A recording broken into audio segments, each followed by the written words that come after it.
That sounds like a conspiracy theory. No, it is a conspiracy theory.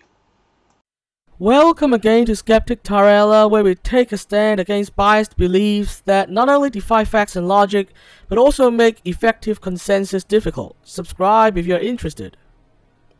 Today, I'm going to respond to a recent Steven Crowder video where he showcased a few examples of trans people behaving violently and sought to make a general point about trans people and hormone therapy. Let's start with this.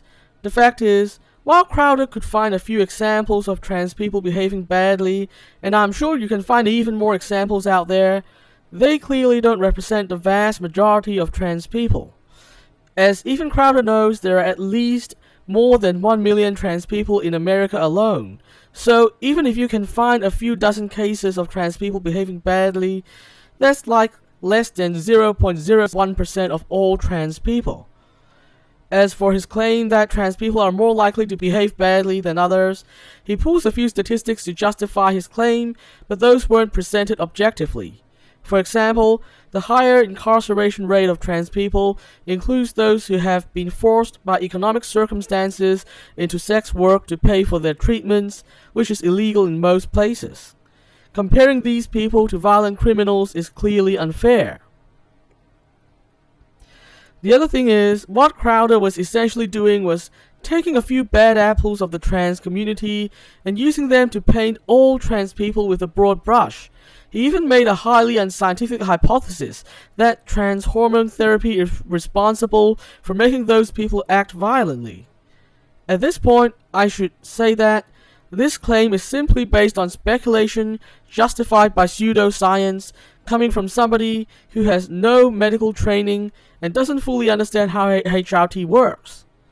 Needless to say, it is also not backed up by any clinical studies, which means it's essentially no better than that anti-vax stuff. Shameful indeed. But let's get back to the point. Crowder's approach of trying to generalize the bad behavior of a few individuals to trans people as a whole is not only statistically and scientifically invalid, it is also against the fundamental values of classical liberalism. As classical liberals and libertarians, we are individualists. We believe in individual responsibility, and we believe in each individual should be judged on their own character alone.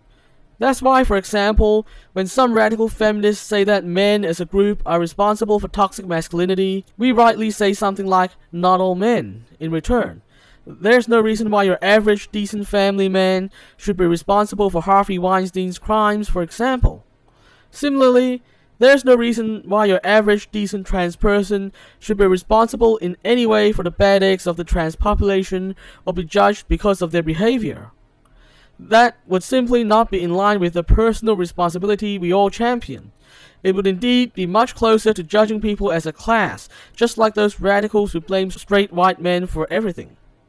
As libertarians, we should condemn this kind of behavior every single time. That's all for today. I'll be back next time to discuss another big idea. Subscribe if you want to follow our story. And remember to resist the hive mind and stay positive. The world depends on it.